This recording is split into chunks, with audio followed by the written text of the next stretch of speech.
ଭାରତରେ ଅନେକ ମହାନ ଲୋକମାନେ ଜନ୍ମ ନେଇଛନ୍ତି ଯିଏକି ନିଜ ଜ୍ଞାନ ବୁଦ୍ଧି ବଳରେ ନିଜ ନାମକୁ ଇତିହାସ ପୃଷ୍ଠାରେ ଯୋଡ଼ି ଦେଇଛନ୍ତି।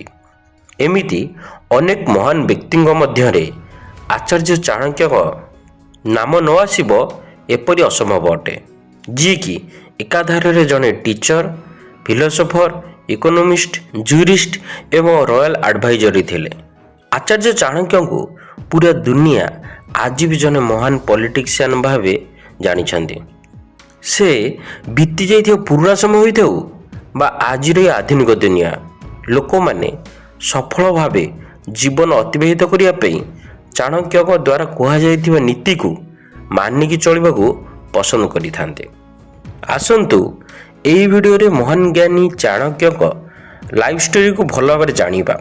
କିପରି ନିଜ ଅପମାନର ବଦଲା ନେବା ପାଇଁ ସେ ନନ୍ଦବଂଶକୁ ଶେଷ କରି ମୌର୍ଯ୍ୟ ବଂଶର ପ୍ରତିଷ୍ଠା କରିଥିଲେ।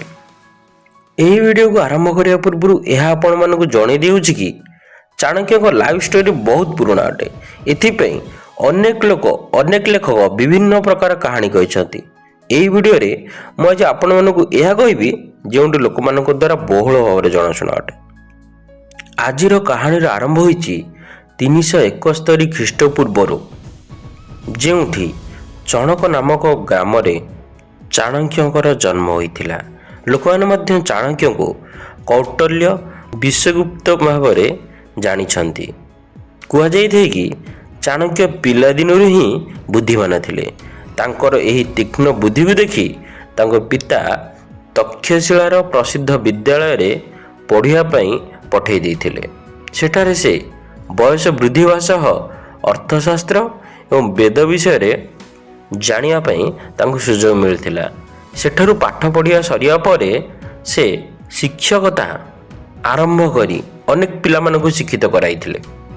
ବନ୍ଧୁମାନେ, ଚାଣକ୍ୟଙ୍କ ସମୟରେ ଗୋଟିଏ ଜାଗାର ନାମ ଥିଲା ପାଟଳିପୁତ୍ର, ଯାହାକୁ ଏବେ ଆମେ ପାଟନା ଭାବରେ ଜାଣୁଛୁ। ଆଉ ସେତେବେଳେ ସେ ପାଟଳିପୁତ୍ର ଗୋଟିଏ ଶକ୍ତିଶାଳୀ ରାଜ୍ୟ, ମଗଧର ରାଜଧାନୀ ଥିଲା, ଯେଉଁଠାରେ ନନ୍ଦବଂଶର ଶାସନ ଚଳୁଥିଲା। ଆଉ ରାଜା ଥିଲେ ଧନାନନ୍ଦ।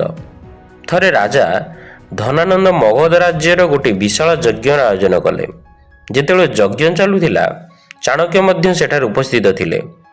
ଚାଣକ୍ୟ ବ୍ରାହ୍ମଣଙ୍କ ଭୋଜନ ସମୟ ଆସିବାରୁ ସେ ଯାଇ ବ୍ରାହ୍ମଣଙ୍କ ସ୍ଥାନରେ ବସିଗଲେ।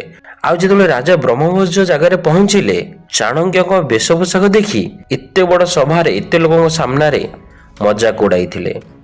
ଆଉ ବ୍ରାହ୍ମଭୋଜ ମଝିରୁ ହିଁ ଉଠିଯିବା ପାଇଁ ଉପଦେଶ ଦେଲେ। ଆଉ ଏସବୁ ଅପମାନରେ କ୍ରୋଧିତ ହୋଇ ଚାଣକ୍ୟ ନିଜ ଜଟା ଖୋଲିଦେଇ ଧନାନନ୍ଦଙ୍କୁ କହିଥିଲେ, ଯେଉଁ ପର୍ଯ୍ୟନ୍ତ ମୁଁ ନନ୍ଦବଂଶର ସମ୍ପୂର୍ଣ୍ଣ ଭାବେ ଶେଷ ନ କରିଦେଇଛି, ସେ ପର୍ଯ୍ୟନ୍ତ ମୁଁ ମୋର ଚୁଟି ବାନ୍ଧିବି ନାହିଁ। ସେହିଦିନଠାରୁ ଚାଣକ୍ୟଙ୍କ ଗୋଟିଏ ଲକ୍ଷ୍ୟ ହୋଇଯାଇଥିଲା କି ଖାଲି ନନ୍ଦବଂଶର ସମ୍ପୂର୍ଣ୍ଣ ବିନାଶ ଆଉ ନିଜେ ବାଛିଥିବା ଗୋଟିଏ ବ୍ୟକ୍ତିକୁ ରାଜଗାଦିରେ ବସାଇବା। ଅପମାନର ବଦଲା ନେବା ପାଇଁ ସେ ଲକ୍ଷ୍ୟସ୍ଥଳରେ ଆଗେଇ ଗଲେ। ଚାଣକ୍ୟ ପ୍ରଥମେ ବିଞ୍ଝ ନାମକ ଗୋଟିଏ ଜଙ୍ଗଲରେ ଯାଇ ପହଞ୍ଚିଲେ। ସେଠାରେ ସେ ସ୍ୱର୍ଣ୍ଣ ମୁଦ୍ରା ତିଆରି କଲେ, ଯେଉଁଠି ଖାସ୍ ଶୈଳୀରେ ତିଆରି ହୋଇଥିଲା। ତାଙ୍କର ଏହି ଶୈଳୀରେ ଗୋଟିଏ ମୁଦ୍ରାକୁ 8ଟି ମୁଦ୍ରାରେ ପରିଣତ କରୁଥିଲା। ସେ ଏପରି 500 ମିଲିୟନ ମୁଦ୍ରା ତିଆରି କରିସାରି ସେହି ଜଙ୍ଗଲରେ କେଉଁଠାରେ ରଖିଦେଲେ। ତାପରେ ଆଚାର୍ଯ୍ୟ ଚାଣକ୍ୟ ସେହି ଲୋକ ସନ୍ଧାନରେ ବାହାରିଗଲେ, ଯିଏକି ଧନାନନ୍ଦଙ୍କ ଜାଗା ନେଇ ଯେପରି ମଗଧ ଉପରେ ଶାସନ କରିପାରିବ। ତା ସହିତ ସେ ଧନାନନ୍ଦଙ୍କ ପୁଅ ପପାତା ସହ ସମ୍ପର୍କ ଘନିଷ୍ଠ କଲେ ଆଉ ମଗଧର ସିଂହାସନ ପାଇବା ପାଇଁ ତାକୁ ଉସ୍କାଇଲେ। ଏମିତି କିଛି ସମୟ ବିତି ଯାଇଛି। ଚାଣକ୍ୟ ଗୋଟିଏ ବାଳକକୁ ଅନ୍ୟ ସମସ୍ତ ବାଳକଙ୍କ ସହ ସାହସିକତାର ସହ ଲଢ଼ୁଥିବାର ଲକ୍ଷ୍ୟ କଲେ।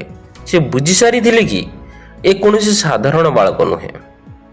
ସେ ସେହି ବାଳକ ବିଷୟରେ ଯେତେବେଳେ ଅନୁସନ୍ଧାନ କଲେ, ଜାଣିପାରିଲେ କି ମୌର୍ଯ୍ୟ ସାମ୍ରାଜ୍ୟର ବଂଶଜ ଚନ୍ଦ୍ରଗୁପ୍ତ ଅଟନ୍ତି, ଯାହାଙ୍କର ପିତାଙ୍କର ହତ୍ୟା ରାଜଗାଦିର ଲାଳସାରେ କରିଦିଆଯାଇଥିଲା।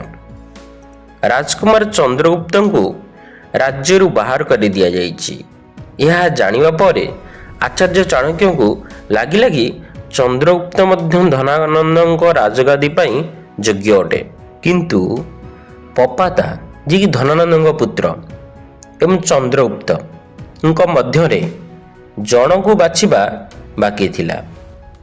ସଠିକ ଭାବେ ବାଛିବା ପାଇଁ ଆଚାର୍ଯ୍ୟ ଚାଣକ୍ୟ ଦୁଇ ଜଣଙ୍କର ପରୀକ୍ଷା ନେଲେ। ଚାଣକ୍ୟ ଦୁଇ ଜଣଙ୍କୁ ଏକ ସୂତାରେ ଟଙ୍ଗା ଯାଇଥିବା ରକ୍ଷା କବଚ ଦେଲେ। ସେମାନଙ୍କୁ କହିଥିଲେ କି ଦୁଇ ଜଣ ବେକରେ ବାନ୍ଧିକି ରଖନ୍ତୁ। ଗୋଟିଏ ଦିନ ଯେତେବେଳେ ଚନ୍ଦ୍ରଗୁପ୍ତ ଶୋଇ ରହିଥିଲେ, ଚାଣକ୍ୟ ପପାତାଙ୍କୁ କହିଥିଲେ କି ଚନ୍ଦ୍ରଗୁପ୍ତଙ୍କୁ ନ ଉଠାଇ ତାଙ୍କ ବେକରୁ ସୂତା ନ କାଟି ମୋତେ ରକ୍ଷା କବଚ ଆଣିଦିଅ। ହଜାର ଚେଷ୍ଟା କରି ମଧ୍ୟ ପପାତା ଏହି କାର୍ଯ୍ୟ କରିପାରିଲେ ନାହିଁ।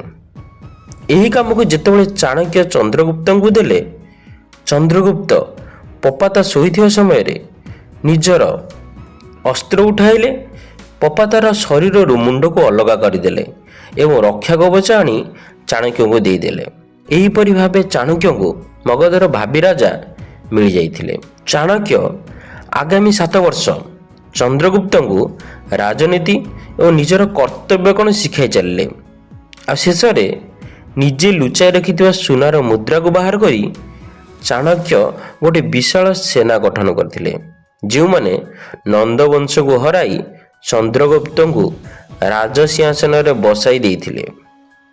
ଆଉ ନିଜେ ଚାଣକ୍ୟ ଚନ୍ଦ୍ରଗୁପ୍ତଙ୍କ ପ୍ରଧାନମନ୍ତ୍ରୀ ହୋଇ ନିଜର ଜୀବନ ବିତାଇଥିଲେ। ଏହାରି ମଧ୍ୟରେ ଆଚାର୍ଯ୍ୟ ଚାଣକ୍ୟ 2ଟି ପୁସ୍ତକ ଲେଖିଥିଲେ, ଯେଉଁଥିରେ ପ୍ରଥମ ଥିଲା ଚାଣକ୍ୟ ନୀତି, ଅନ୍ୟଟି ହେଉଛି ଅର୍ଥଶାସ୍ତ୍ର, ଯେଉଁଥିରେ ଗୋଟିଏ ରାଜ୍ୟର ଆର୍ଥିକ ସ୍ଥିତି ବିଷୟରେ ବିସ୍ତାରରେ ବର୍ଣ୍ଣନା କରାଯାଇଅଛି।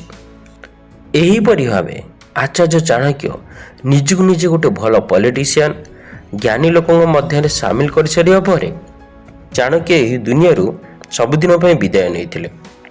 ତାଙ୍କର ମୃତ୍ୟୁର କାରଣ ବିଭିନ୍ନ କାହାଣୀ ମାଧ୍ୟମରେ ଲୋକମାନେ ବିଭିନ୍ନ କଥା ଶୁଣିଥିବେ।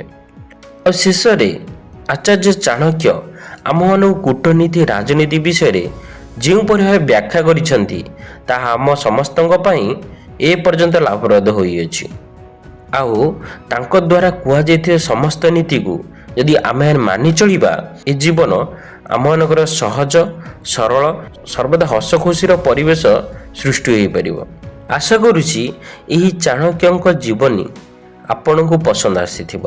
ଯଦି ଆଚାର୍ଯ୍ୟ ଚାଣକ୍ୟଙ୍କ ମୁଖ ନିଃସୃତ ବାଣୀକୁ ଭଲ ଭାବରେ ଭିଡ଼ିଓ ମାଧ୍ୟମରେ ଜାଣିବାକୁ ଚାହୁଁଥିବେ, ତେବେ ଲାଇକ୍ କରି କମେଣ୍ଟରେ ଏସ୍ ଟାଇପ୍ କରିବାକୁ ଜମାରୁ ଭୁଲନ୍ତୁ ନାହିଁ। ଜୟ ଜଗନ୍ନାଥ।